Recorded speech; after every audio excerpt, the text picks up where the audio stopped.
Tipping on Fofos. Welcome to What We Watch. We've got Obi here today.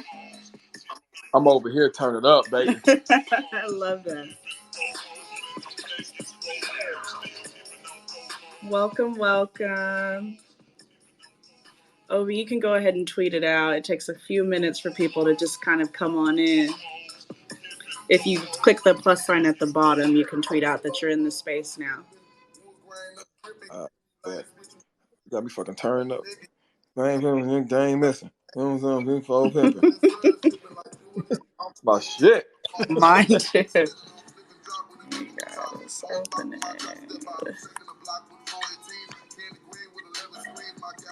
Ever since I moved to Los Angeles, like I just love Houston music even more and more. Really? Yeah, because like Do you hear it a lot? No, I don't hear it. I rarely hear it out here. It was weird. It was the weirdest thing though. I forgot where the fuck was I. I was somewhere very strange. Like when I was like in Italy, and somebody was playing "Want to Be a Baller." I was like, "Want to be a baller?" What they know about it? From Houston. Yeah.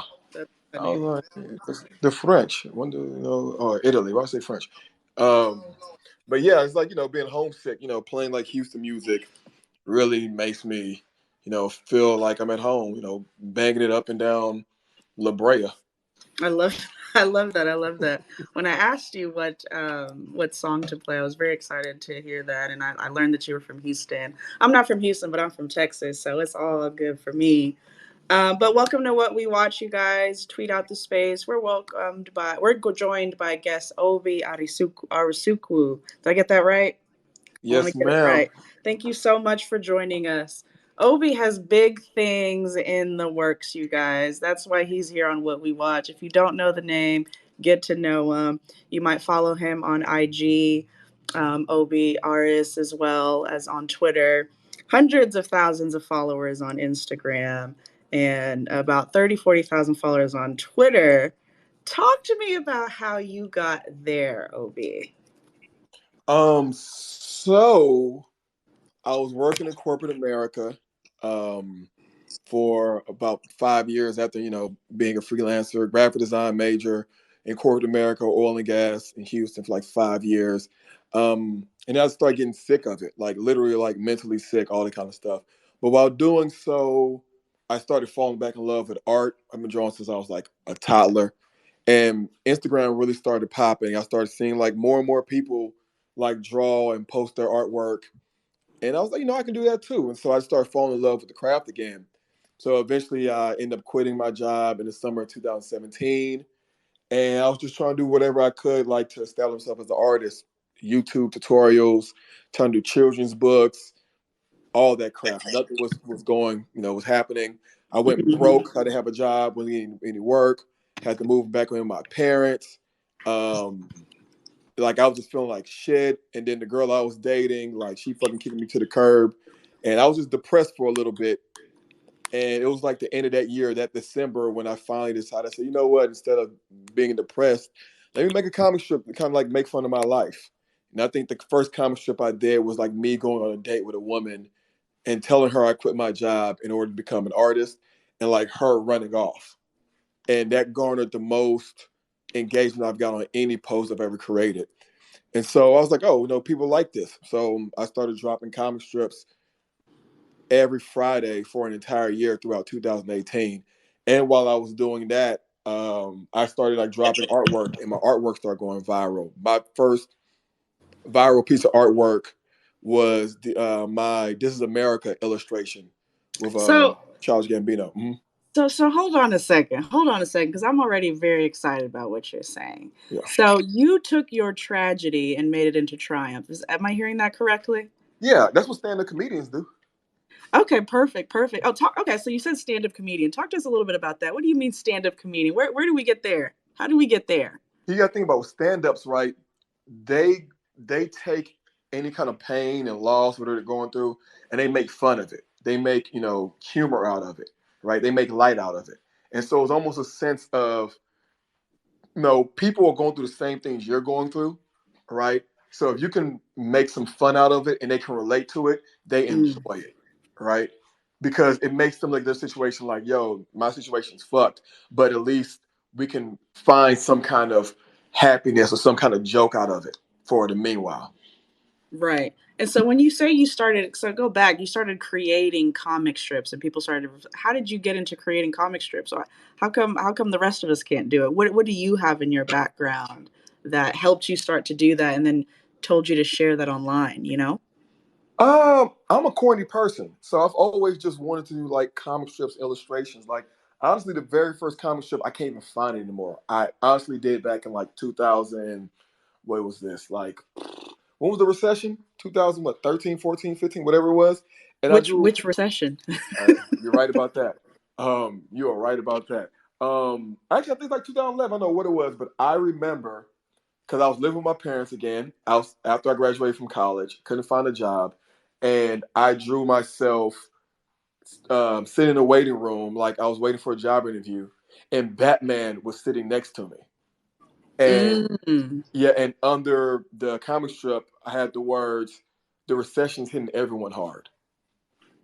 And I thought that was hilarious. I put it on my blog that lasted for like 4 days because I got lazy, couldn't keep it up. And that was my first attempt at doing the comic strip. So I was like, I just always wanted to keep doing it. I don't know how I knew I was good at doing comic strips. There was this comedian I was working on something with, a stand-up comedian. And once I dropped that first comic strip, he literally texted me and was like, he had no idea how I mastered the pacing of telling a joke in my first time when it came to comic strips. So I don't know if it was just a knack that I just had. I don't know what it is. Hmm. So what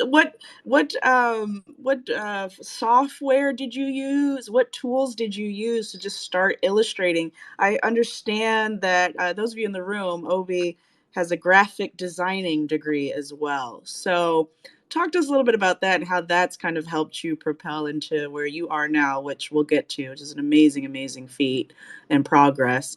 So talk to us about your graphic design degree, what tools and software you use, and how that's kind of been exciting for all the work you've been doing.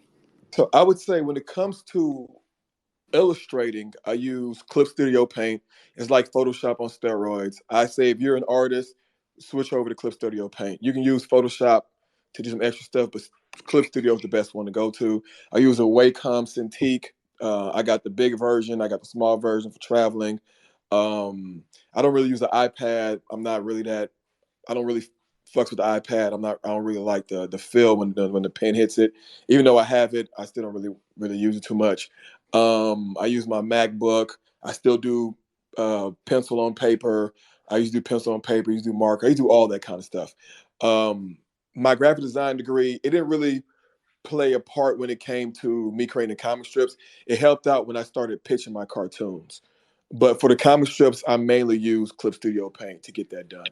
Oh, know what? I'm wrong. Clip Studio Paint to get that done. And then when I started dropping my comic strips on Twitter, that's when I took those images and moved them over to Adobe Illustrator to make them like grids so that I can actually post them on Twitter so that people can like click on the page almost like they're looking at one of the funny Ooh, pages in the newspapers. Yeah. that interaction is really cool. Can I just say, I'm so glad you said something about iPads because they fall short there. They Mhm. really, really do. Now, I'm no graphic designer, but they fall extremely short with what you were saying, just the pen on the screen. And are you familiar with the Remarkable tablet? No, I Are never heard you of that. Okay, so I think you might like it. I think this might help you too. Welcome to What We Watch. I have a Remarkable tablet, and so for when I was taking notes for this interview for you, I was using a Remarkable tablet. That pen on paper is amazing. Now it is just Mhm. black and white. I don't know how you incorporate color into your designs, and we'll get into that. But I definitely recommend the Remarkable 2 tablet if you like the pencil on paper, and then just taking that and incorporating that, emailing yourself documents and stuff like that too. It works really well. See, I even put I forgot what the thing is called, but the little screen film thing you put in your iPad to To make it, make it feel a little bit more paper-like, and yeah. it still doesn't. I'm It telling still you. doesn't feel the same. Yeah. I'm so glad that we can call it out and call it as we see it. So, okay, And, so we got a little and also, what's so great about Clip Studio Paint? Clip Studio Paint also comes with this controller called a TabMate. So literally, in one hand, I have my drawing pen, right, that I use, and it also has an eraser on it that the Apple Pencil doesn't have. And then in my other hand, I have literally a controller that is configured to the software that allows me to like use my shortcuts in this controller with one hand, so I don't have to always hit the keyboard and stuff like that. That's probably the best thing ever. Like Mm-hmm. it jumped my productivity up by like 10-15%.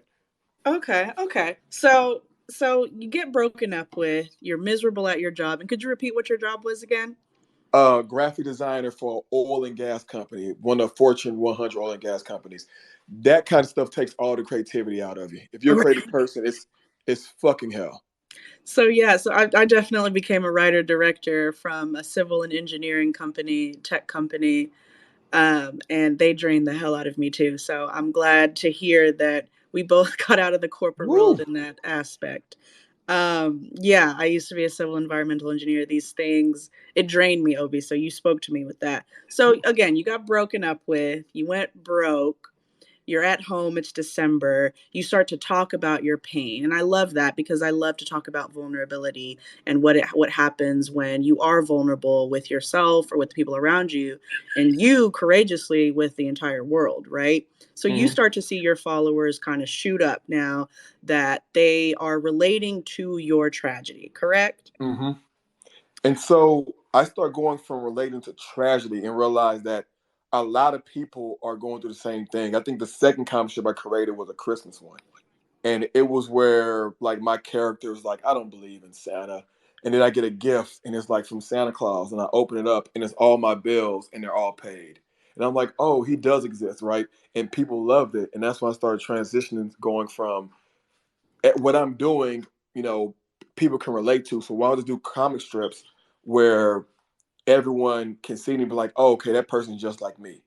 And even with doing so, in my comic strips, I never put my name in it. I never had someone say Obi.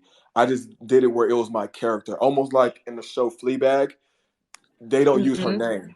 No one ever uses her name, Right. right? So I did the same thing. Just you just see somebody that you can relate to, whatever situation and problems they're going through. And so I love that because I've talked a lot about animation. I'm actually reading a friend's script online, an animated script that he created with him and his daughter. Mm-hmm. And I want to know how you got into creating. Were you inspired at a certain age to start drawing specifically animation and not just drawing? Because I feel like I draw things, but I don't ever feel like I'm telling a story when I draw things. I'm just getting my feelings out on paper. So what did you watch? Like, I mean, I'm thinking when I think comic strips, I think Garfield immediately. Maybe you've heard Mm-hmm. this a million times before, but that was like the first one I remember in like newspapers and stuff. So how did you get into comic strips? Because I think people in the audience, they probably can't even name five people, especially not five black men that are, creating cartoons and illustrating and writing. So how did you get there and what influenced you and what inspired you? It's funny you said that. So when it came to actually drawing, I was inspired by the greatest cartoon of all time, the Teenage Mutant Ninja Turtles. My Oh, what? you heard Oh, it here first, guys. The greatest the goat. cartoon of all It's the time. goat. It's the goat. Ninjas that are turtles that eat pizza and they ride skateboards. Come on, like the greatest cartoon ever, right? So I started drawing from there, and then my love for like Looney Tunes, and I would draw like Bugs Bunny, and because I wasn't cool, I would try to get like the girls' attention, so I would like draw them Tweety Birds and Tasmanian Devils and things like that. Then in middle school, I would draw like wrestlers for my friends, Stone Cold and The Rock and stuff like that. And I just never really took it seriously. It was just fun. And I remember like in high school, my dean actually pulled me out of like one of my magnet classes and put me into art class and was like, you're gonna go this route. And or like she would let me skip class as long as I was drawing like the homecoming t-shirts. It was things like that, right? But I just never really took it seriously until I can't really say. It's kind of weird. Like I was just drawing on and off, on and off. Even when I had like this clothing line after college, like just on and off. But when it came to like comics, I was a big fan of like the funny pages. Every Sunday, I would just run to the Mm, newspaper and pull those out, right? And like Garfield, I loved Garfield to the point where I used to go to the library and they'd be like, if you read like 100 books in the summer, you get like a trophy. Like 20 of the books were like Garfield comic books, right? right, right. But I'll read Garfield, Foxtrot, um, was Mm, I see you, what's the Mandy. yeah, You're what's speaking to some people in here. Curtis, Curtis, um, what's the one with the family? the Family Circus, like all of those. And I was just Beetle Bailey. I just love anything doing with comic strips to the point that I even thought about creating comic strips for a newspaper. But I was like, I don't get paid enough. And that's also what kind of pushed me away from actually doing cartoons as a kid. I always wanted to be a cartoonist, but for some reason, I'm like 7 years old. I found out they don't get paid shit. And so I was like, I'm good. Right. Okay, relatable. Because I was going to be an architect, and figured out that they didn't make money, at least not in Texas. So Mhm. I know I know that feeling. So you're talking about you said something about, and just for the audience, welcome to What We Watch. Follow What We Watch Film TV. We're talking to Obi Arasukwu, writer and illustrator. Please follow him on Instagram and IG at Obi Aris, and follow What We Watch Film TV. We're going to talk a little bit to Obi, and then if you have any questions or comments or concerns, that you want to address with anything that he says, not with me because I don't say anything wrong, but we're going to have you guys come up at the end for like the last 15 minutes. So tap in, tweet out, and let's learn a little bit more about this writer illustrator. So Obi, you talked about designing homecoming t-shirts, and I'm assuming you've done some web design and stuff, so that's really really cool. So it's like you've always kind of had a knack for it and a desire and a talent, and people in elementary, middle school, and even high school were noticing this. So we're here now, and what type of projects are you doing now? So the only project I can discuss right now is my animated series that's in development at HBO Max. I'm literally looking at my dry erase board right now, and there's just a list of things that I can't even talk about. That's still in the works, but yeah, that takes up a lot of my time. But yeah, my animated series at HBO Max, titled Obi. That's the main thing. So that's amazing. You have a black man. And who are you working with? Because I understand that Michael B. Jordan might be involved in this project. So if you said, and you told me earlier, if people go to your Instagram, it may look like you're not doing anything. So talk to me about a day in the life of someone that's working with Michael B. Jordan that has successfully pitched a show to HBO Max that we're all going to tap into here soon. Talk to me about that journey. So I would say this. So I'm not working hand in hand with MBJ. I'm working with his production company, with the people with his company, because I don't want people thinking that I can just call Michael up on the phone and be like, "Hey, what's up?" Like I joke around and tell people like I still call him Mr. Jordan, right? Because I'm still not there yet. But yeah, so my days it's just really weird. Like I don't have a structure. And that's one reason I quit my job too, so I don't have a structure. But like I can wake up, I can start working on updates for, the pilot outline or the pilot script because I'm learning how long development takes, how many pilot scripts I have to write, how many outlines I have to write, going back and forth with beat sheets, animatics, stuff like that. So I can be working on updating those things. I can be, get up and start working on an illustration for another project I'm working on, or just like being creative, calling like, friends up, to like throw out ideas and work out things, calling my team up to work out things, um, taking a break to watch some TV to get the stuff out of my head. Like it's really weird. You know how creatives are. Like we just can't sit there and just work. It's a whole process. We never know when something's going to hit, and we have to do things in our own time. And it's so hard. I had a tweet about that the other day where I was like, I think non creatives struggle with the creative process because it's like, I know that you have maybe a specific time where you work 9 to 5, 5 to 7, or whatever the Mhm. heck it is. But we're working almost all day. All And you day. kind of got to hit, what is it, strike when the iron is hot. We may have 3 really productive hours, then one like little bit of time, a little bit of downtime, and then we're back at it. We may be up at 3 a.m. We may get a good night's rest, right? Like A good the night's pro. rest. Okay. Like, do you like literally? I have to start telling myself to take one day off, like at least every Sunday off. Cause I never did it. I was literally working every day or doing some kind of work to the point that I've burnt myself out at least 4 times last year, easily. I I totally believe you, and it's so weird because I have to tell people I'm working. Like, and then people don't understand, well, what are you doing? Well, can you call me real quick? And I'm like, no, I'm working. Like, I'm writing, I have meetings, I'm talking to people, I'm setting some stuff up for my newsletter, I'm working. And so I've kind of learned, have you realized that you have to like change your language a little bit around your creative process with people that may not be in the industry? I would say I've had situations where this has happened recently, maybe like a month ago, where one of my friends hit me up because we put in my group chat that like I had to like update some writing for the script or whatever. And he called me, one of my friends called me. He was like, so what exactly do you do on this show, right? Are you drawing the stuff? And it's crazy because as an artist, you would think that I was actually drawing the cartoon, but that's what animators do. I'm not drawing the cartoon, I'm writing it. Now tell him like, yo, like I literally write the pilot. Like me and my co-creator, we work on it, right? And like I have to write the pilot, I have to write the outline, like literally in order to get this show even like create the pitch bible, create the script. I had to send that to Studio 71, who in turn was able to get that to Outlier Society, Michael B. Jordan's company, and then in turn to pitch to HBO Max. But I had to write the pilot first before all this stuff is done. And then each step of the way, when they want a new pilot, a new outline, have to go back and rewrite that stuff. And I think it's interesting, like telling my friends and family that I write because they're just used to me just being an artist. Even like my parents, like, no, I'm Nigerian, I'm first generation Nigerian.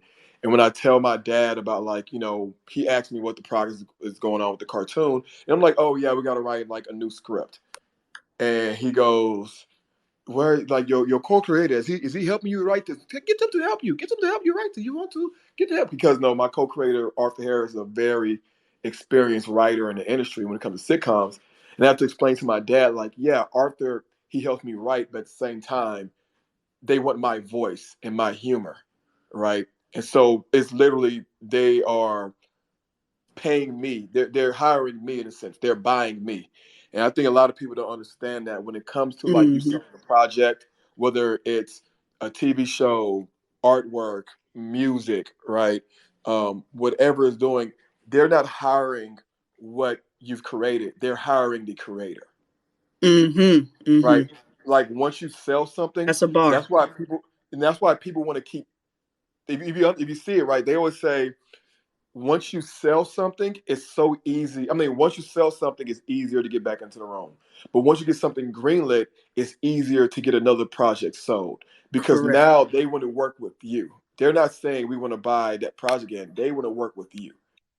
And that's beautiful. I love that. I'm definitely gonna log that. Y'all, you guys in the audience, keep that with you. So it's interesting too because if I click on your page, I go to your personal website. It says illustrator and cartoonist. I don't even see writer there. But the more I speak to you, it's like, no, I'm a writer.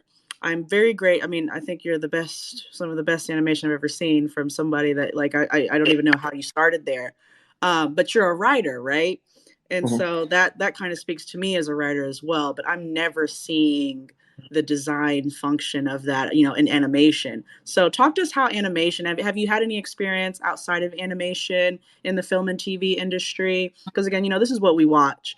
And I just want to know if there is, what's the different processes? What are some things that kind of stuck out to you? The word that we're talking here is pitching, right? We talk a lot about Mhm. pitching.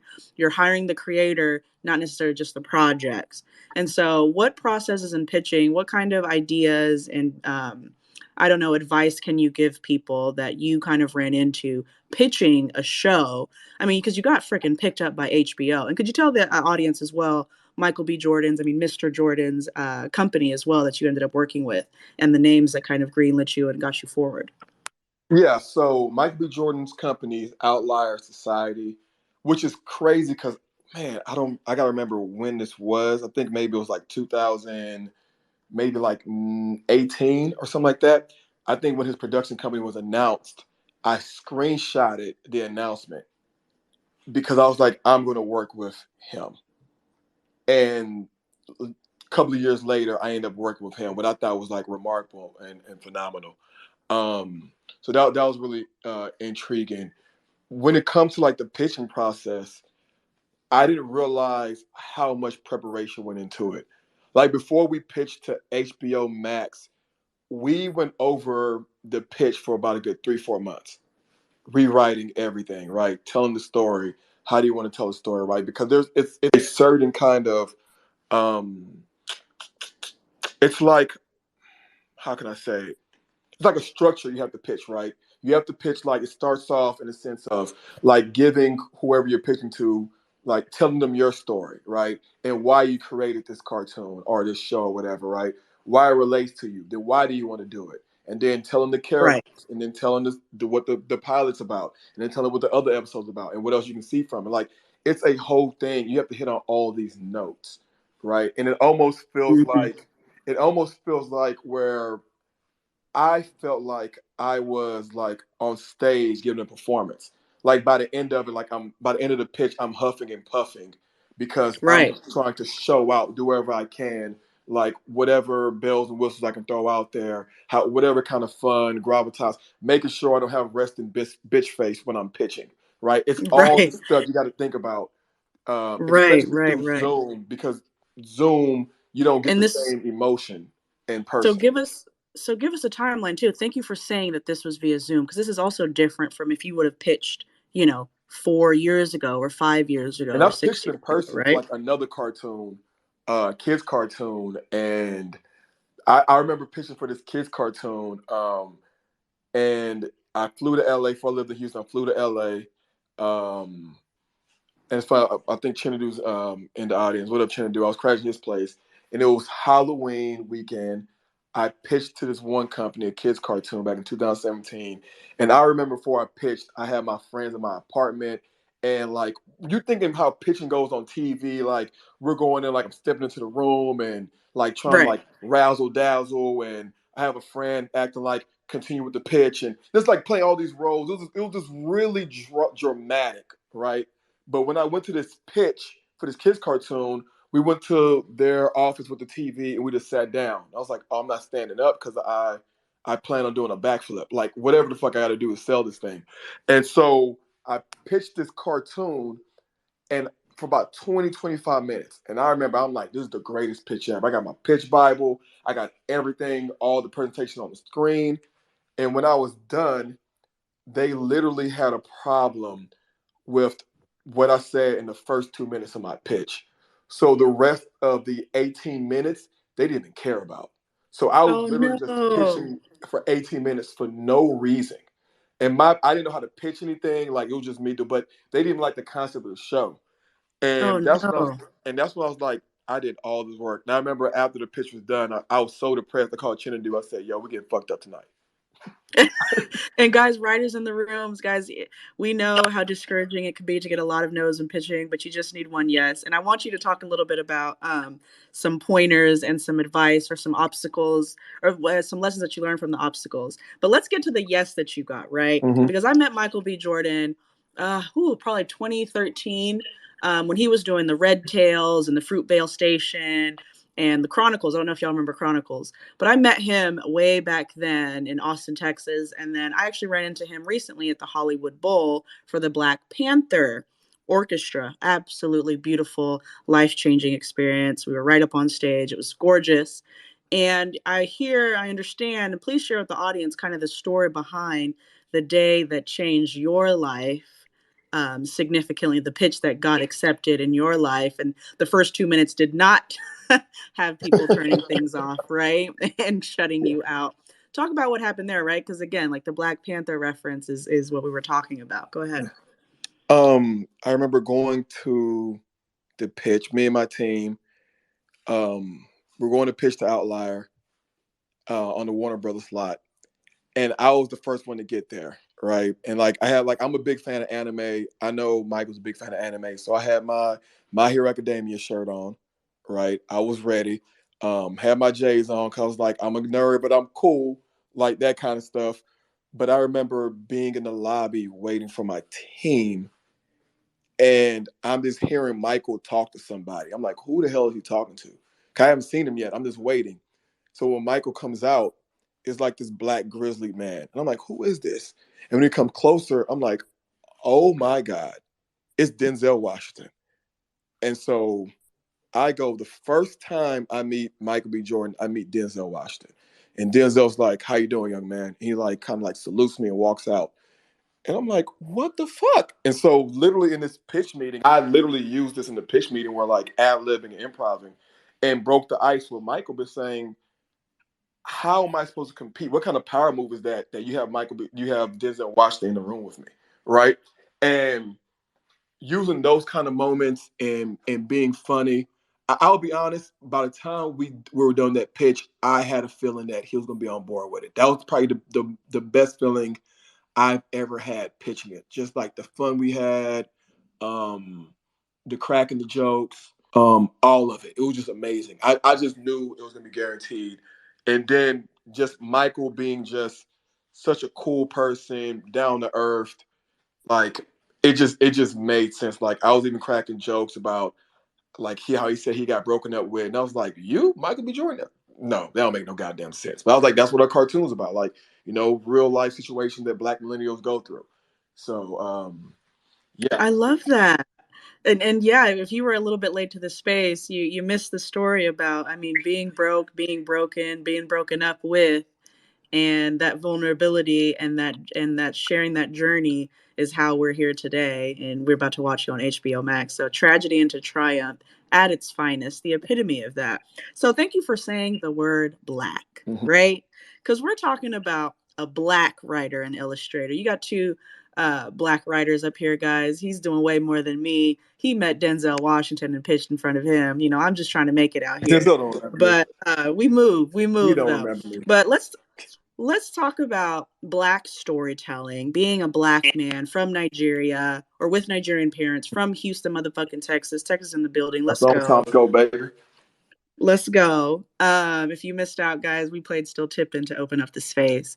And just black cartoon characters. And those of you in the audience, I'm going to just name off a couple of black cartoons and black cartoon characters and click the heart with the plus emoji. And Obi, I want you to throw out some too to see if people know, because it looks like there's like a bit of an age difference here. So you might All know a right. little bit more. You might be able to take a little further.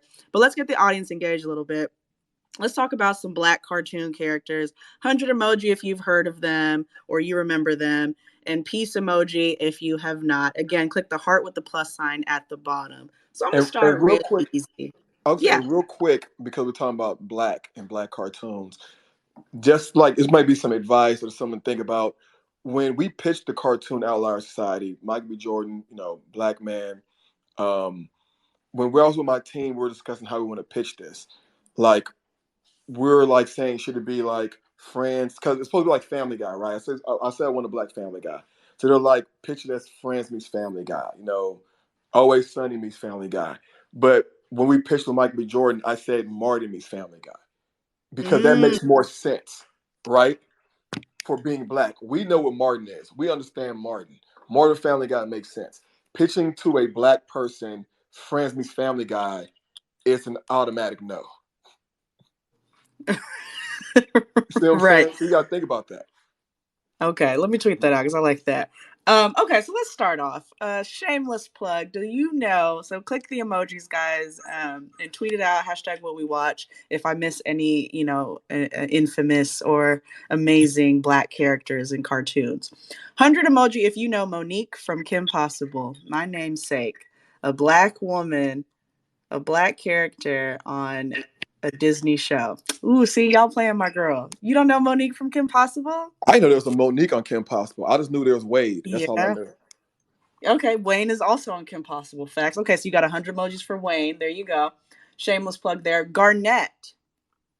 Oh, Steven Universe. There we go. Okay, good deal. Garnett from Steven Universe. Okay, a couple people there. Penny Proud. That should be an easy one. Yeah, that's easy. That's easy. Penny Proud. Okay. Number 5. Do y'all know that one? Kids Next Door. Do you know Absolutely. that one, Ovi? Yeah. Perfect. Isn't that My voiced by what's old girl's name? She voices all the cartoon characters. She voices like Susie on the Rugrats. Um, yes. mhm, Susie Carmichael as well. What's her mhm. name? I just know she's from a different world. Man, I can't remember her name right now. I can't remember it either. Yeah. Um, who else do we got? I mean, the infamous Boondocks, right? Shout out to Mm-hmm. Regina Ben King. Okay. Mm-hmm. So I'm getting okay. So y'all know a little bit. Who else did I miss, Obi? What are some names that I miss? Because I I have a little You missed joke. Vince from Recess. You missed Okay. Gerald from Hey Arnold. You missed Okay. C Bear and Jamal. There Should you we go. continue? You're getting a ton of 100 emojis. I told you, you could take us back a little bit more. I like the Static joke that they Shock. How you say. forget Static Shock? Static Shock. Oh my God, yes. You know who I like? Who's black? Who? Arthur. My Arthur. guy Arthur. Don't forget My about God. Skeeter from Doug. Facts. See, you're So getting to your interview. Somebody just messaged me in the room and was like, Skeeter is black. And then we got a little bit of anime. Michiko Malandro I don't know that one. from Michiko to Hachin. Have y'all seen that? Okay, we got some 100 emojis. What's up, anime friends? There we go. Okay, perfect. I just wanted to get us into the black cartoon I'm and so happy illustrative. you didn't. I'm so happy you didn't say Mr. Popo. I would have jumped off. Wait, who is that? From Dragon Ball. That's funny. But That Pitch is Black. the Cleveland Show, right, guys? The Cleveland Show is also Oh, good. shout out to Everybody my on girl Joy. She said the voice actress we were thinking of is Cree Summer.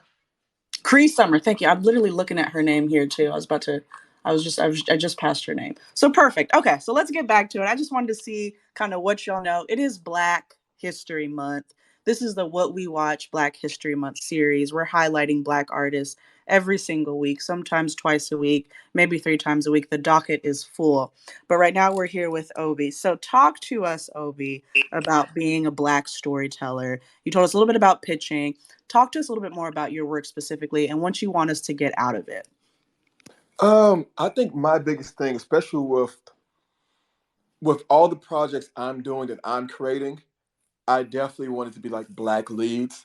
Right now, I would say it leans a lot more towards black male leads because me being a man, I can't tell a woman's story. However, I do have projects where I do want women to star in it. Just have to get the right woman attached to it. But for the most part, I definitely want to show stories where one, like my Obi cartoon, the adult anime series, that is a cartoon in which it stars black friends. However, it's not necessarily dealing with black subjects. I think black people were tired of trauma porn. We're tired of watching stuff where we're slaves or we're getting shot by the police. Like we have regular problems. We do dating issues. We do have student loans. We do religion, marriage, babies, being broke, all those kind of things. There's actually a show. I don't know if you ever seen Grand Crew on NBC.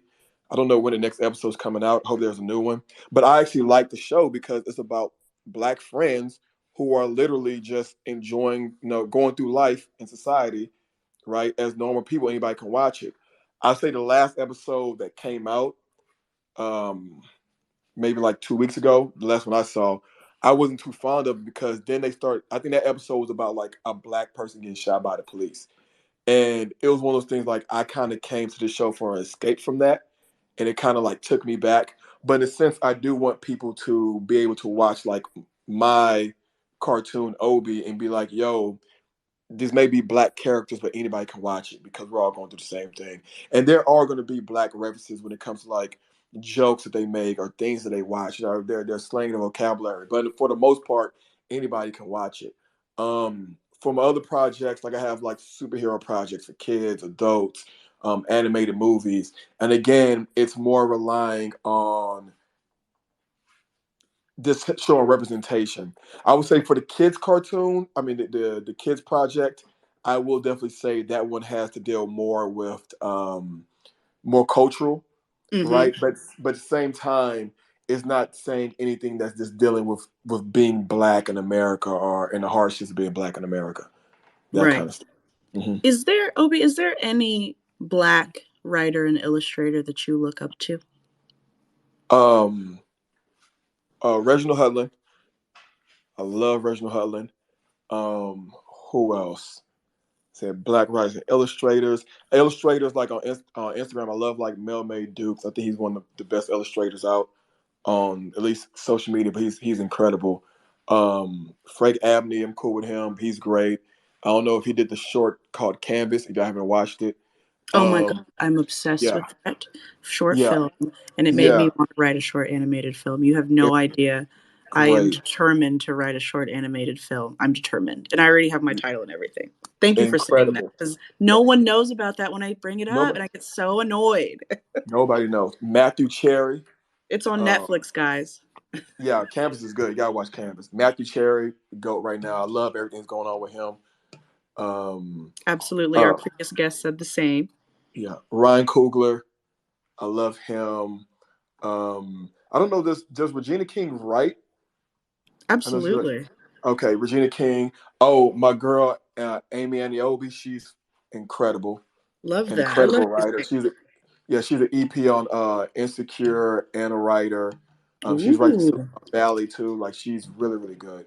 Oh, these are Um, great names. These are great names. Glad we're yeah. recording this. So you kind of just answered my next question, which was what animators, illustrators, and writers you want to work with in the future. And I assume that kind of answer overlap there, or do you have some hmm more that you?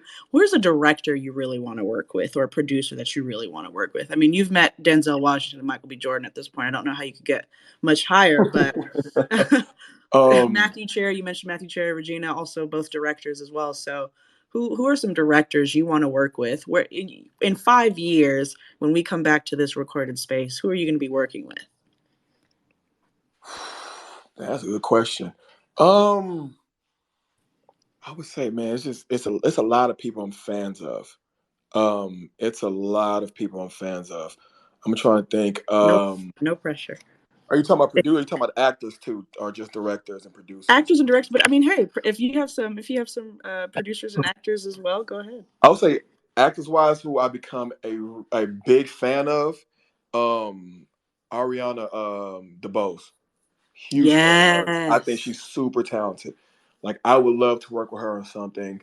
Had Antoinette, her all up in my newsletter last man, week, Obi. As a matter of fact, if you don't know Ariana DeBose, she is in a lot of Oscar nominated or in an Oscar nominated film, West Side Story. Tap in. She is also a Black Latina representing for us. So those of you in the audience, what we watch, get to know Ariana DeBose because she's coming. She's yeah. here. I would love to work with Mark Phillips as well. I think, man, I think him and his crew just become so talented, complete, and you can tell like not even just the fact that they're talented. I just love how they bring each other up. They're all from Texas too, and they just Mm-hmm. grind, and I love that. Definitely want to work with them. Um, Trying to think who else.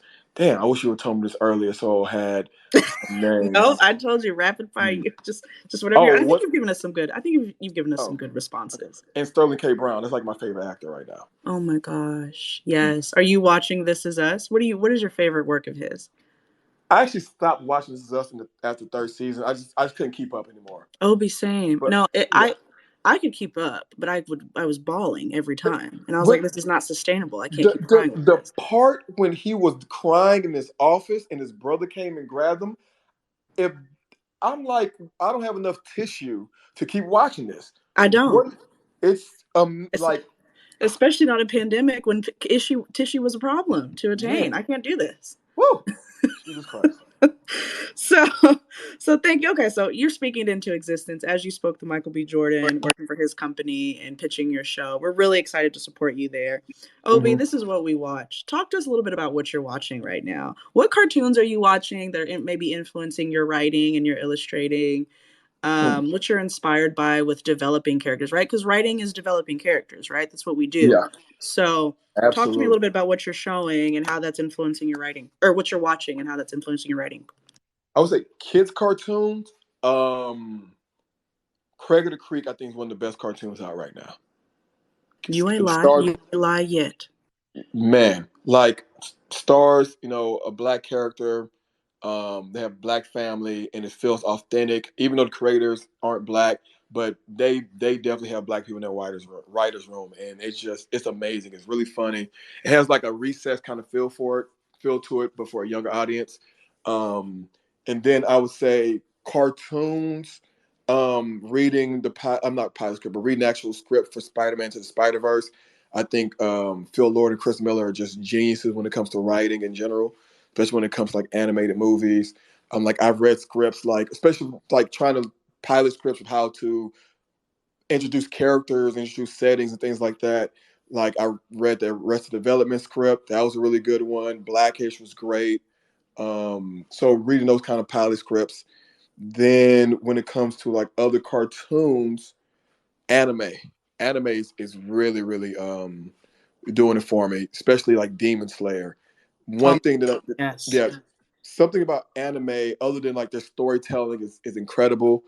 The fact that demon like animes, they make every character important, right? The heroes and the villains, and they make you actually feel empathy for the villains. They give you a backstory.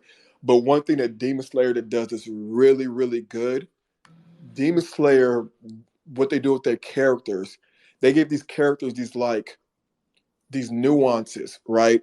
That make Right. them very fun and memorable. Like the sound Harisha, if you watched Demon Slayer, he always says, "We're gonna make it really flashy." And Right. it makes you love this character because everything he says is flashy. Or you have who was it? I don't know why I can't think of his head right his name right now. The one with the boar's head, right? He's always make sure Yes. everybody's what do you say? Inosuke? Is it Inosuke? Inusuke, yeah. Yeah. So he's always making sure that everybody's like his minions. He's always talking down to people. He's always aggressive, but he always has this attitude where he's always insulting and berating people and belittling them to the point that it's fun to watch him. Right? Um, they even with the flame Harisha, he was always like delicious. Every make delicious. Right? These Right. And that nuances are animation super around fun. it too is so Yeah, fun. He does that kind of stuff. I know you probably know the technical terms, but yeah. yeah. And so that's what I'm starting to incorporate like more into my animations, more to my other stuff. Like I think that's really cool to do that stuff, right? Like there's a trope that I put in the Obi cartoon for my Obi character that I really love, where it gives him kind of a Al Bundy 4 touchdowns in a single game type of thing, where Al Bundy he constantly says it over and over because that's his thing. That's what you know him by, right? Or like how Peggy Bundy always like she's always eating bonbons, right? Giving those things makes your characters fun and makes people fall in love with them, and that's one thing I'm really learning when it comes to my character development. And then the marvelous Mrs. Maisel is Yeah. probably, oh my god, the writing the writing on that, especially when it comes to dialogue, which is something I'm really trying to get better at, is just top notch. Like dialogue is just incredible. Hmm. So I would definitely say like studying that. I love that. Succession, Righteous Gemstones. Oh, okay. Um, Obi, yeah. you and I are aligned. Can I just say I am so happy you're giving credit where it's due for animation for anime. I Hmm. literally study and read so many books about Japanese culture and specifically how it's presented in film. And I think you hit the nail right on the head with just for me it's amazing the stories, the way they tell the stories. And I like that you said they make both the villain and the hero, quote unquote, important. And I think about Invincible doing a pretty good job of that too, right? Stepping out of anime as well. But anime, Hmm. Japanese people and Japanese culture really got that down. And I love to get a lot of my friends into anime. Assassination Classroom, Demon Hmm. Slayer. My I think Hero Academia. That's my shit. That's my boy My Hero Deku. Academia. There's a lot of commitment there. Even from Death Note, which I know is kind of like kind of like but it's just the storytelling is unmatched. So I'm so glad that we get to see some of that influence in your work moving forward. Hmm. Um, guys, those of you that are in the room, we're just talking to Obi right now. We're going to get in about 10 minutes, 10-15 minutes. We're going to let you guys come up. If you're a writer, illustrator, come up, ask Obi or myself any questions. He's the expert here. I'm just here to pick his brain and see what he's got going on and how he was able to pitch to Denzel Washington without losing his mind. I didn't That's pitch to fantastic. Denzel, not Denzel. Michael B. I know, Jordan. I know, Oh, okay, it's Hollywood. You I gotta, motherfuckers I out know, here be. I know. You're right. You're right. Let me stop playing. I play too much. What shows are you watching right now? I saw you tweet about Bel Air. We're not going to skip over that. Yeah, I just started Bel Air. I still got 20 minutes in. Um, Bel Air is a fascinating show, right? Because it's almost like, are you watching it because you think it's good, or are you watching it because of the nostalgia of it? Like, this is very interesting. Like, I can't. kind of pull it apart. Like, why am I watching it because I know that we're going to see, Will go, talk to like Hillary. Even the fact where when I don't know if you've seen the pilot or not, but like Will's in the car with Jazz, and Jazz has Dice in the mirror in his car, which pays homage to the theme song, right? Like seeing those kind of things, it almost makes me wonder, like throughout the series, are they going to like throw these little hints and these Easter eggs, or follow these storylines from the sitcom? Like Right. Lisa's already in the show. Are we going to see, is Hillary going to end up dating a guy named Trevor? Right? Like, what's going to happen? And I honestly think Bel Air should actually lean into that, because this is like the first time it's ever been done, where you have a sitcom and then someone made a drama out the sitcom, and the sitcom was so beloved that people are watching it because they love the sitcom, right? And so it's almost like you'll keep people engaged if you keep on bringing up this mythology from the old sitcom into this drama. Mm-hmm. And It's we talk a lot mhm, about the uniqueness in writers' rooms as well, and what's making these shows right. Because we're again, everybody's inundated with quote unquote content. We mhm, despise that word content, but yeah, everyone's inundated. They got access to hundreds of streaming services or hundreds of mhm, shows on numerous streaming services. How are you managing your time? A lot of people are still working from home, so what gets them locked into a show? And I think that you're hitting on some of those points there, right? yeah, yeah. I wonder, like with Bel Air, are we going to see a scene where, because like I said, I haven't finished this, I don't know what's going to happen, but is Uncle Phil going to throw Jazz out? Like, what's going to happen? Like, is He Jazz has going to to. make fun of an old ugly shirt that he usually wears when he gets thrown out? Like those kind of things. Like, I honestly think they should have held off on Lisa and brought her in later, because Right. that's when people would talk about, like, oh snap, Will just met Lisa. What's going to happen? Because it literally is mythology now. If you're watching Bel Air, it's mythology that we're watching. Right, right. You got to understand where we came from to get there. Hmm. Right, right, for sure. Okay, so Bel Air, something you're watching right now. What else are you watching for kind of just for fun? If you can ever watch anything for fun, because Yeah, everything I watch is pretty much some kind of research. same. Like, That's so yeah, yeah. it's no longer really fun. I try to pick out anything. Luckily, the research can be fun. Research for me is still fun as a writer, but yeah, it's like I can never not take anything or not take notes from what I'm watching. So, are you the same way? ex- Absolutely the same way. If I'm watching something, I'm like, oh, this works as a joke or a parody, I have to like put it in my notes app. Like, Yes, um, you I get it. watched the Temptations movie or Temptations, whatever, 2 episodes, minute limited series for the first time like 2 weeks ago or a week ago. I know Mhm. everybody always says like, "How do you not watch it yet?" I was like, "Yo, shut up." But I watched it, and everybody was like, it's a great movie or whatever you want to call it." And by the end of it, I'm like, "This is the saddest shit I've ever seen in my life. How is this? Everybody dies, right at the very end, like Spoiler everybody's alert. singing at school." Yes, if you haven't seen it Just kidding. since it came out, like you're like me, you can't be spoiled. It's your fault. But I'm like, this is a really sad like show, and like I watched Inspiration, didn't realize it was going to ruin my day, right? So, Right. watched that. I tried to jump on the Twinder Swindler. I think I watched the first half, and I was like just fed up, because that was the most frustrating thing I ever watched. Because I was like, there's no way in hell this woman really believed that this guy wasn't a scammer from the Right. get And go. I'm gonna tell you, I haven't seen a minute of that, and I don't. I maybe 7 people have told me to watch it in the last 2 weeks, and I have not even started it. They swear up and down I'm gonna like it and enjoy it, but I'm like, it's gonna piss me off, is it not? And they're like, no, it's just you're gonna appreciate as a writer the storytelling, the way they set it up is really, really cool. And I'm like, I mean, okay. So No, how much time do you have left on that one? Because I'm glad you're affirming me in that. no more time. I'm not picking it back up. I'm good on that. One show though, Abbott Elementary. Um, Yes. I would say in the beginning I had my reservations about it, but now like I'm an avid fan. I think that show is really done well. I think they're now starting to hit their stride, and it's probably one of the best shows on TV right now. It definitely is. We have a what we watch space every week regarding it, and it's just so much fun. Um, And they Southside.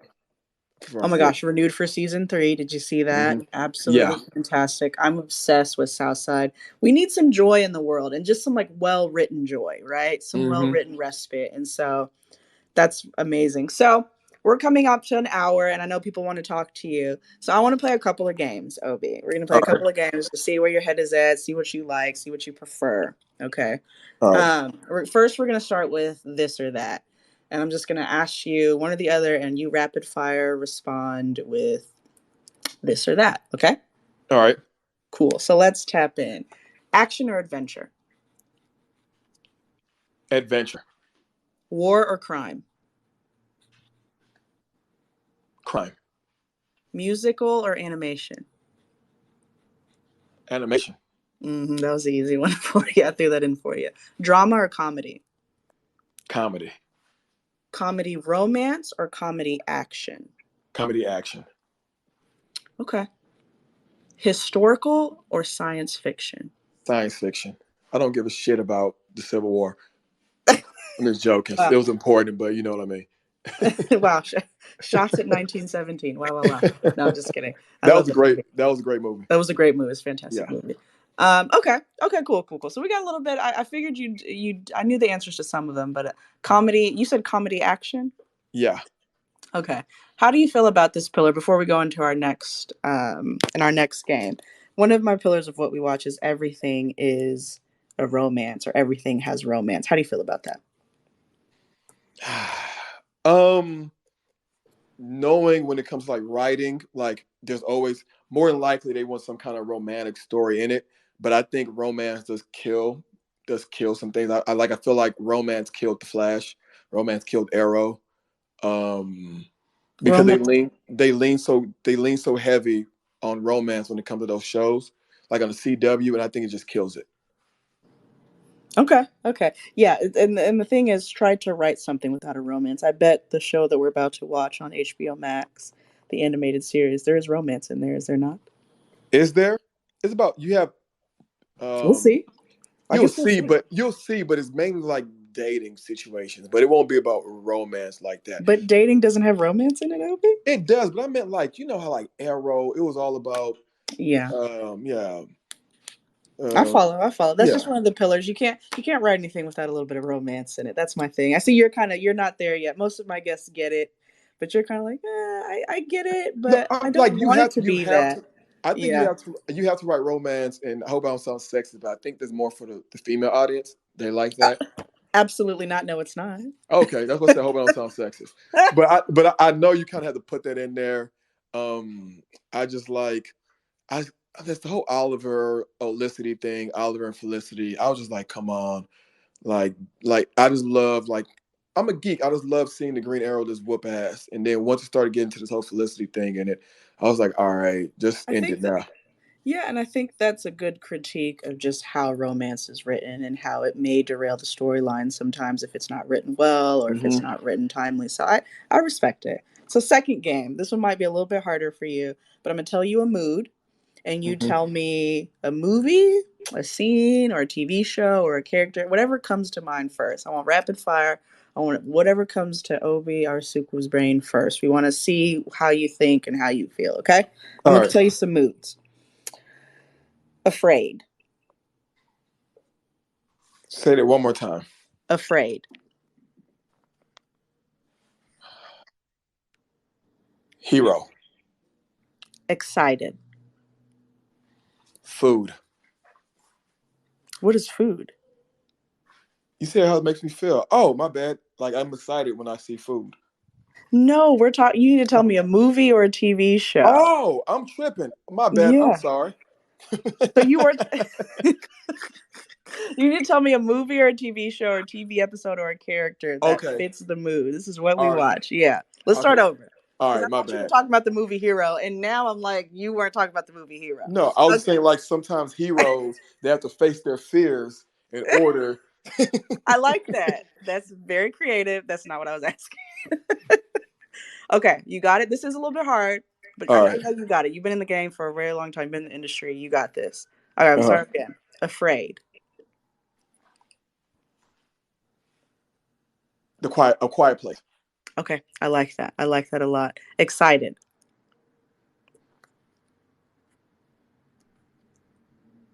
I want to say the Batman movie. Okay, okay, we haven't seen it yet. Which one? Are you talking about the new one that's coming out? Oh, I was gonna know what's coming up. Now I think about it, The Dark Knight. Ooh, that's my shit. That's my shit too. Yeah, I Okay. say Dark Knight. Yeah.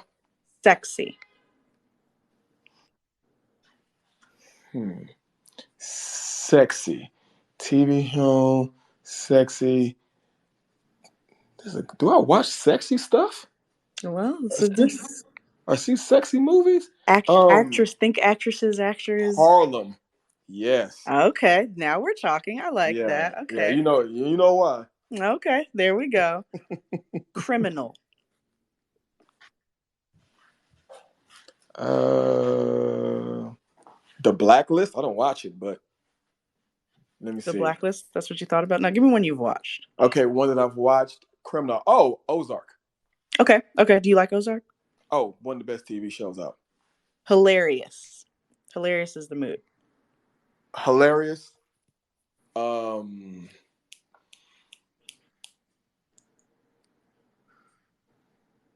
Southside. Okay. I got two more moods for you, Obi. Mhm. Sad. Give me a sad. This Is Us. Passionate. Give me passionate. Passionate. Oh, it's like on the tip of my tongue. Mm-hmm. Mm-hmm. Mm, mm, mm, mm. I would say Spider-Man: Far From Home. Okay. Okay. I like that one. I like that All one a right. lot. Okay. Perfect. Good job.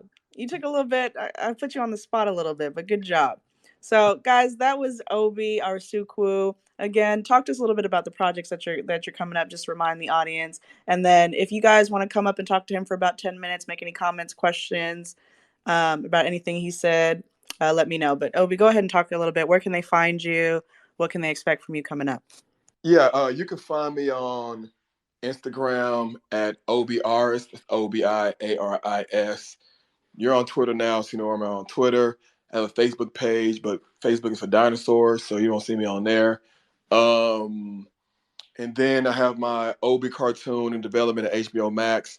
Still in the works. I'm realizing what the development process is and how long it takes. And then I have a lot of other projects in the works that you all will be very excited about. I just can't speak on them right now. Oh, you are just teasing us with those projects you can't talk about. So that was what we watched. We're highlighting Black artists, filmmakers, directors, cinematographers, writers, illustrators every single week. Obi, thank you so much for joining. Follow What We Watch Film TV. Follow Obi. And if you'd like to come up and talk, go ahead and tap the mic. Hi, Joy. Welcome. Thank you. What up, Joy? Hi. Oh, that was How nice. are Hi. you? Hey, I'm well. Thank you so much, Peach. Thanks, Obi, for this conversation. It's been so valuable. Intro, first name, last name. For those who cannot see, I'm Joy Ofodu. I'm a content creator and voiceover artist and a friend of Obi's. I really Hey. wanted to talk to you and just ask you about the jump. I mean, it's so cool to see where you are now as opposed to where we met a few years ago, which was Hmm. still incredible.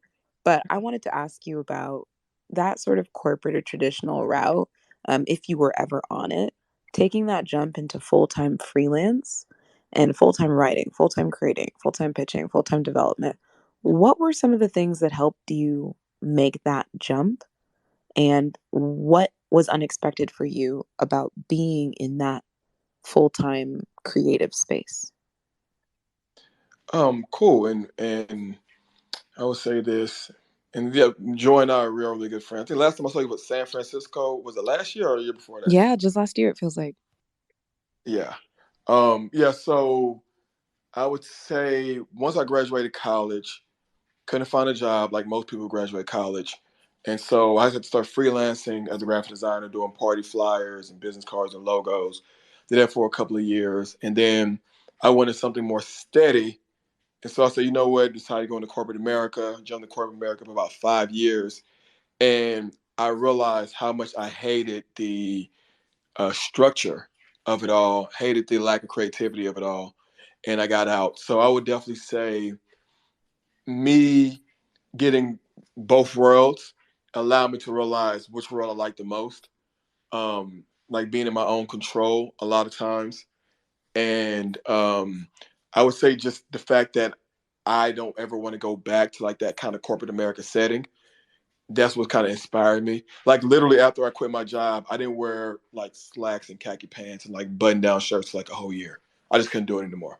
Um, and so I think what keeps me going is that one, I think it's fun. Even though it's a long process, the pitching is long, development is long. I guess because I'm still in a sense new to it all, I think it's still fun. It's still like a challenge. And just trying to conquer it and try and get better at it every time. Just like with my artwork, like I like creating art and I like drawing because I like trying to get better. It's like me trying to master something. So I guess that's why. And then also with the things that I'm creating, I really always tell myself or see myself creating the stuff not for me but for other people because I truly do want people to be entertained, and I feel like I have projects and ideas that people will love and enjoy. So I think that's what keeps me going. I love that. And then as a second follow-up, if I can, did you wait for the deals, for the contracts, for that kind of social proof to come in to make that jump?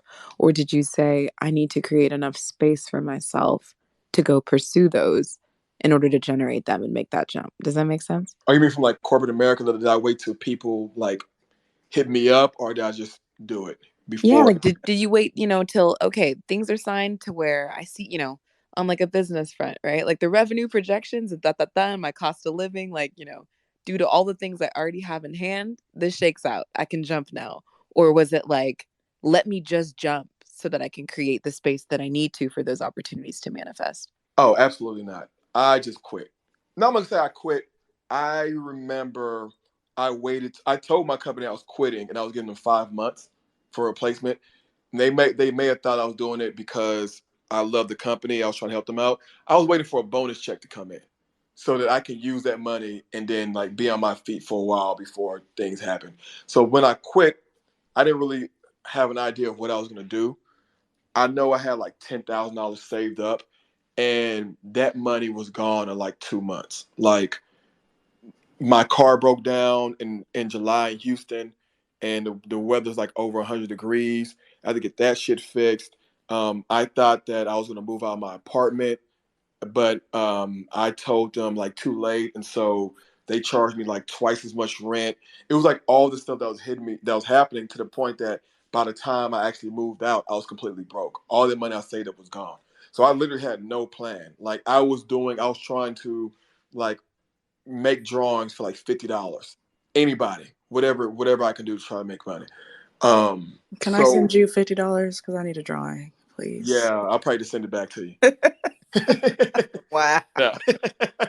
But it's one of those things that yeah, I feel like you're never ready. You're never gonna be ready for what's gonna happen. You just have to go through it, and I think it's gonna take about 6 months to a year after you do it for it to really start shaking. Right? You just can't give up. I say you do have to invest in yourself. I think one thing I did, this was what end of 2019. I created these Christmas like sweatshirts, and I got a nice sum of money from a project I did. And usually I would take this money, be foolish with it, buy some shoes, maybe go on a trip or something like that. I didn't do any of that stuff. I invested in these sweatshirts in which I actually lost money doing it. However, for the first time, I think I felt like the universe saying, okay, you finally invest in yourself, right? And so now we're going to, like, we believe you now, and we're going to make whatever you do possible. And as soon as I did that, like everything started flourishing for me. I love that. So, Thank you. Thank you so much. That's amazing. Like it is encouraging to creatives, especially those of us, our Nigerian backgrounds, mm-hmm, where you don't want to jump out of that comfortable space. mm-hmm. And just everything you're doing is a shining light. I'm getting closer and closer to your realm, which I love for me.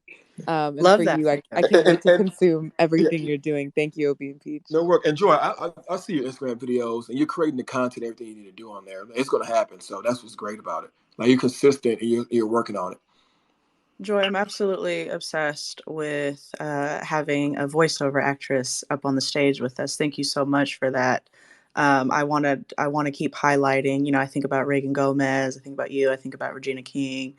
And so I just love to see, especially if someone from a Nigerian background up here speaking and trying to make it out here. And I just want to echo what you're saying, Obi, because again, civil and environmental engineer, guys, if I like to tell people from my journey, it's a very thin line between stupidity and courageousness. Mm-hmm. And yeah, I'm with you. Honestly, I'm nowhere. A lot of us are not where you are quite yet, but we're on our way. Shout Mm-hmm. out to you, Joy. Shout out to all the writers and illustrators and creatives in the space. But yeah, I left Dallas, Texas with a very lucrative, very stable life. I just wasn't happy. Like I could easily just have lived the rest of my life very happy, started my family, kids, and all that, and I just wasn't happy. So I saved up a ton of money, moved out here, and you're right, the money goes a little bit faster than you would like, Mm-hmm. and you kind of go into debt before you start making a little money. And I also want to echo what you're saying about like give it a real dedication, about 6 months to a year, and things will really start to shake for you. Names will be in the hat for you. People will know your name and people will start to believe in you. So I really appreciate you sharing that kind of like little sweatshirt business or whatever that you were talking about, because it is about investing in yourselves. And Mm-hmm. sometimes it'll look like a failure on its face or on its surface, but deeper down, like people are like, hey, that guy Obi, let's get him in a room, right? Yeah, it's, And it's all that's about it's all priceless. It's about the bigger it's valuable. all about the bigger picture. Like if it feels like you're failing, don't worry about it. First of all, we all fail, period.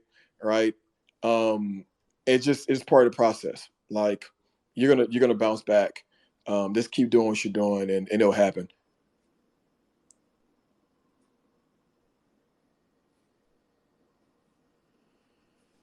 Hey, good evening.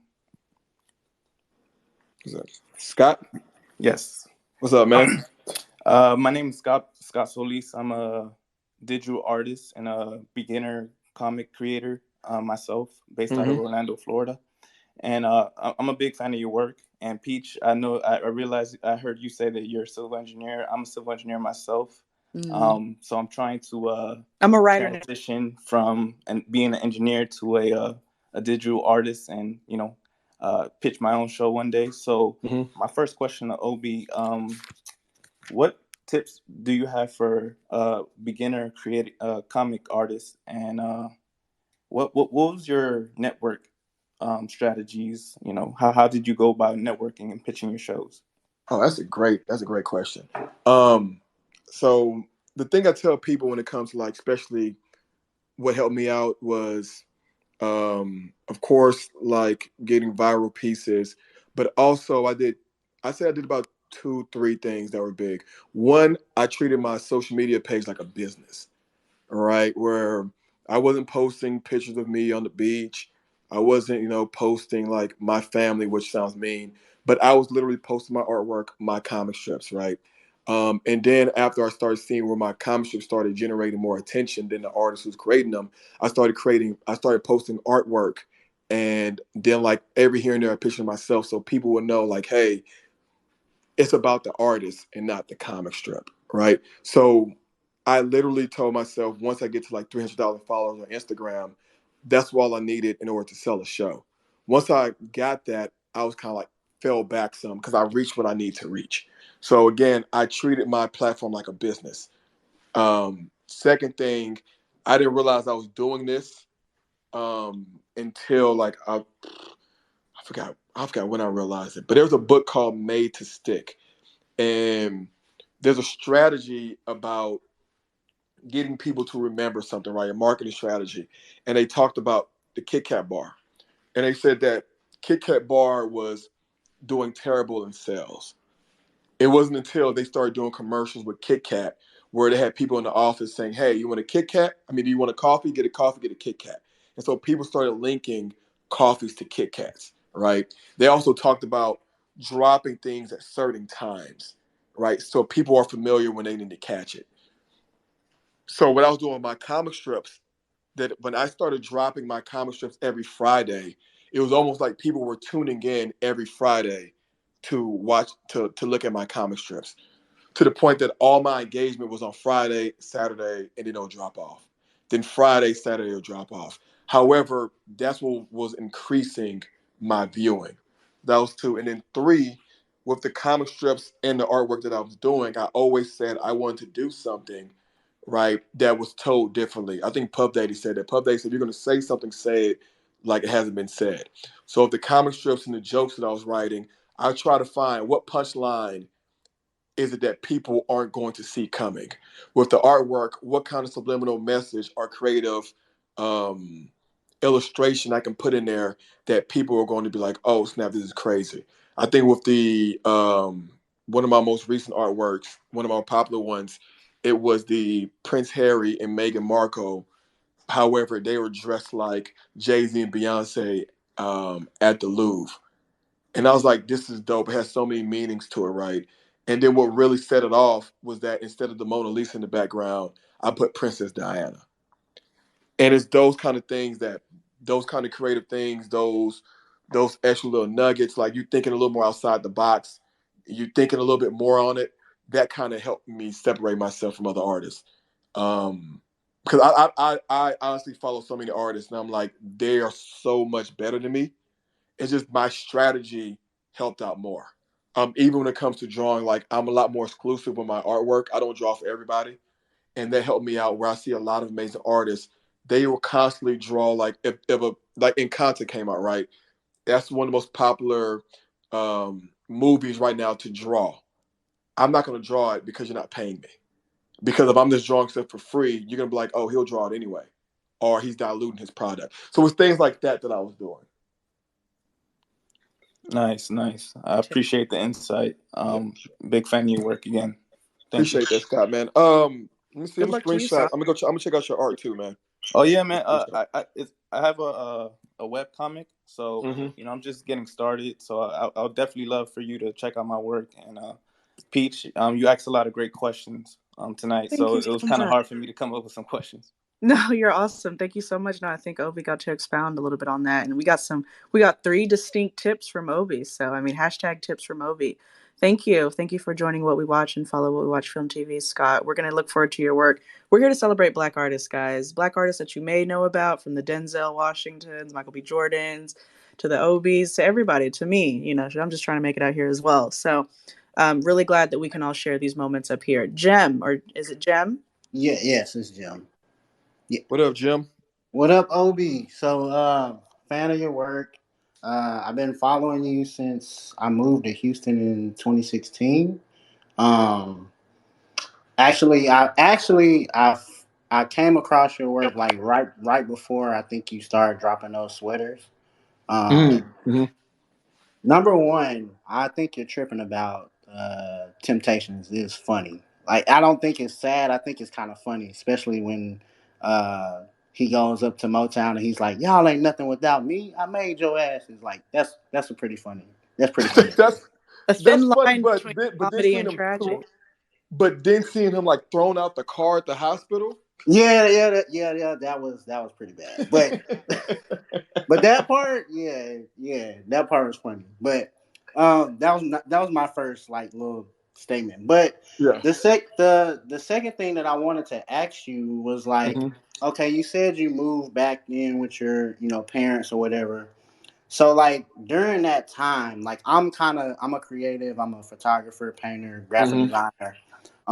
And right now I'm 9 to 5 as a photographer for this company, and I just basically shoot clothes all day, which Mm-hmm. is creatively draining, but I have to pay the bills.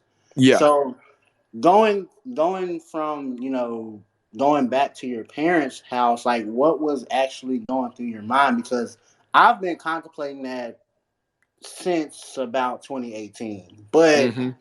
it's like I feel like if I do that, I'm giving up instead of like just kind of grinding it out and doing my 9 to 5 and then doing side stuff on the side to make ends meet and all that. So like going through that, like what was going through your mind? Because I'm kind of in that place right now where I'm struggling to find the creative space, but still like make ends meet, and I don't want to go back Mm-hmm. home and that kind of thing. So first of all, do you know a photographer named Greg Noir? Yes. All right. So Yeah, Greg Noir's incredible, right? One of the best photographers out. So he's a friend of mine, and it's crazy because I remember when him and I were on the phone, and he was telling me he was quitting his job to be a photographer full time, right? So that right there can show you being a photographer that it's possible. It's gonna take some time to get off the ground, but like you can do it, especially in your career. So that's one. Two, I would say the day I'll say the night before I officially moved back to my parents, I was in my apartment, had no furniture. All I had was a blanket. And that was probably one of the saddest days of my life because I always told myself I would never move back with my parents because I felt like I was moving backwards. Right. It didn't take until me moving in with them and being there for I don't know how long, maybe like half a year, where I realized this is probably the best thing I could have done. Right. Literally, I'm not paying any bills. They're cool with that. I'm focused the entire time. I wasn't going out, wasn't going to parties. I stopped drinking for like 2 years just to stay focused. Um, and I realized that it was a step backwards, but it was a step backwards for 2 steps forward type of thing. And it's one of those things that if you have the luxury of being able to move in with like your parents or move in somewhere until you get your feet set, then do it. There's so many people out there who don't have that opportunity and wish they did.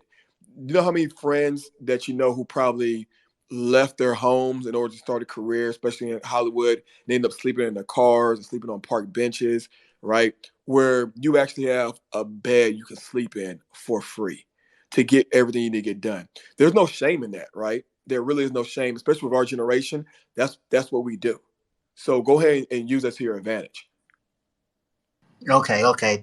Thank you for that. Cause like I said, like I'm in this kind of space to where, and I'm originally from Houston, but I Mhm. was raised in Memphis, Tennessee. So Yeah. I moved here. So like I'm basically the only person here. So the thing about it is me moving back to Memphis and doing all that. But like you said, is taking a step back to take 2 steps forward. So Where do you I think you have the best opportunity at? Where do you think is your best opportunity? Houston or Memphis?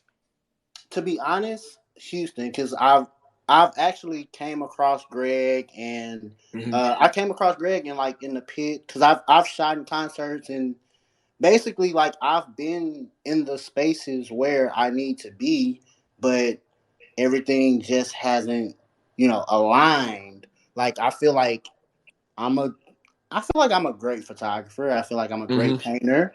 I mean, you guys can check out my work on IG, but I Absolutely. feel I feel like I have all the tools. I feel like it's just not lining up right now. And it's kind of like just a little struggle, but I know I'm gonna get there. It's just like, all right, what tools do I need to find? What tools do I need to, Hmm. sharpen or whatever to get to that next level? Right. Which one are you more passionate about of all the things? I would say photography. Because I'm looking through your Twitter page right now. Like you have this picture with what's her name, Cash Page. Yes. Did you take that? Yes. That's really good. Thank you. That's really good. Like I'm dead serious. Like I can already kind of see what your style is from that picture alone, right? Have you ever shot for free, like at a concert or something like that? Oh, half anything that you see on yeah, anything that you see on my page is for free, basically. um, have you reached like I wish I was Greg. I give you more advice when it came to photography, but I remember Greg telling me that he shot an artist for free, and in doing so was how he got like on tour with them, right? And of course, you don't Okay. want to shoot for free all the time because you want to make money. But those are kind of some sacrifices you do have to make. But I think I think your work is good. I'll have to like see the rest of your stuff and see how you're marketing yourself. And then Mm. also it just takes like not only marketing yourself, like how are you grinding? And not saying you're not grinding like, okay, are you not grinding hard enough? More in a sense of like how creative are you with your grind? Like, how are you getting into these spaces? How are you getting people to notice you? That kind of stuff. Yes. Okay. Obi, and Jem, thank you so much for this is beautiful. I'm like, my heart is fluttering right now just with all the support for Black artists. Obi, what were you doing for free? What were those kind of things that you were doing for free to get your name out there? And how were you kind of strategizing and making your product or your name in the hat unique? As an artist, I was doing more like when I was trying to do YouTube tutorial videos. Okay. Like that's in a sense, I started working for free because there was a lot of time. I created like a children's book. I created 2 children's books. One was about Beyonce's kids, the twins, Rumi and Sir, and it was like Blue Ivy, but it was before they were actually born because I was just trying to do research, be like, what are these kids' names? Or there's a boy and a girl, whatever. So when the baby dropped, I can have this children's book ready to give to like Beyonce or whatever. I was trying to do things like that, those kind of strategies. I would say that I do anything for free, not necessarily free, but I did do work that got me in the room with, people I needed to talk to, right? Whereas there was like, how do you want to get paid? And I was like, I want to get paid by meeting this person, or I want to get paid by doing such and such, right? That kind of stuff. Got it. I like that. So it's not always free, and I like that we're just getting. It was more like a barter system in a sense. Mm-hmm. Love that. Thank you, Jem, and Thank you. Thank you. Of course. No problem, man. And I'll check out your work, some more of your work too. Thank you. Yeah, it's the same name on IG. So. All right, cool. Bet. That's awesome. Okay, well, we did a really good job. If you guys want to come up and speak, I can give him. Obi's giving me 3 more minutes of his time. So if you guys want to come up and speak, let me know. Tap the mic, the request mic. If not, we'll wrap this up. Obi, thank you so much again. You told us a little bit about your journey, tragedy to triumph. Thank you for talking about this Beyonce cartoon. Please link us and tweet us and hashtag what we watch so we can find that. And go look no, nobody's finding that. You think I want the Carters to sue me? Oh my gosh. Okay. Send it to DM it to me, honey. No. And please just support Obi. Follow him on IG. Follow him on Twitter. And make sure that you tap in and you're supporting Black artists all this month. Obi, any last words? That's cool. I think Scott has one more question. I'm Scott have a question? Oh, okay. Okay, see, right. Obi's in the game, y'all. We look at us. We're so lucky. Come on up, Scott. Did you let him up? You can let people up too. Do you know how to do that? Oh, I know I had control like that. You should have been told me. Oh, see now, you would have taken advantage. See. Oh, it would have been a wrap. Scott, go ahead, unmute that. Yeah, last question. Just wanted to pick his brain a little. What book recommendations do you have to like improve on your writing, or any other advice that you may have? Ooh, beautiful. Writing? You mean writing for like TV shows and stuff, or I mean drawing? Because it's a lot. Both. Yeah, because I heard you mention that you read a lot of like scripts. So I was wondering if there were any like books you read as well. Yeah, books. I'm going through my Kindle right now. Story by Robert McKee is incredible. Story by Robert McKee. If you're doing sitcoms, the 8 Characters of Comedy is really good. I just finished listening to You Talking to Me by Linda Sager and John Rainey. What's another good one? The Anatomy of Story by John Truby. Creating Character Arcs. And then also Dialogue by Robert McKee. Those I think those are incredible books to read, for sure. And then I would say drawing books. I have a drawing book that I gave to my friend. That was probably one of the best ones. I don't remember the name of it. I wish I did. I think it's one of the best drawing books. It teaches you everything you need to know about drawing. I'm trying to look through my books right now. Damn. I wish I still had the book. Scott, are you trying to be a screenwriter? No, I'm just trying to like I mean, if that's possible, definitely. But I'm just trying to like improve my like comic strips. Oh, for comic strips. Oh, yeah. Okay. Yeah, let's. My bad. I think you're talking about like writing. Oh, comic strips. Yeah, because you were in my bag, and I'm like, yeah, those are all great. I can't. No, anything's fine. Oh, for comic strips, I would honestly say comic strips, like the funny pages, like Garfield, those kind of things, The Far Side, because you want to start getting an idea for like pacing and structure, like how do you do your punchlines, stuff like that. So that's the best way to do it. I've seen a lot of people who do comic strips, and they either the comic strips run too long, right, or they don't hit the mark.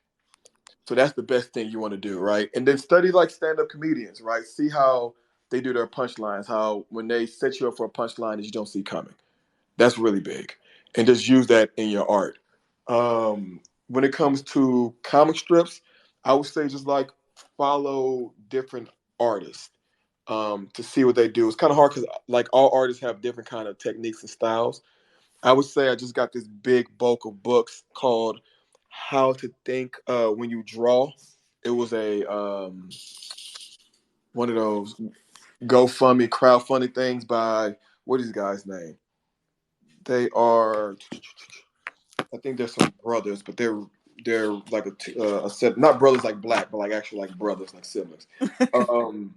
The how do you pronounce this? The Entering Brothers, ETHERINGON. You can find them on Twitter. You can find them on Instagram. But they have like how to think when you draw, and they have nothing but just like showing you how to draw different things, right?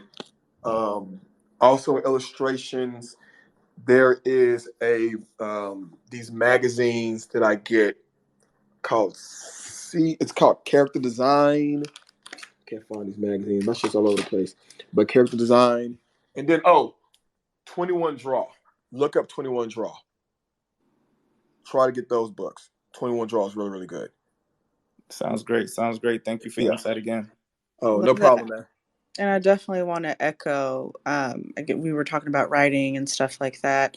And we talked earlier, Obi, about how when we watch stuff, a lot of times it isn't without being researched. For me, it's still fun, right? And it's still fun, but we got our notes app out, right? And I think Scott and anybody else in the room, quick little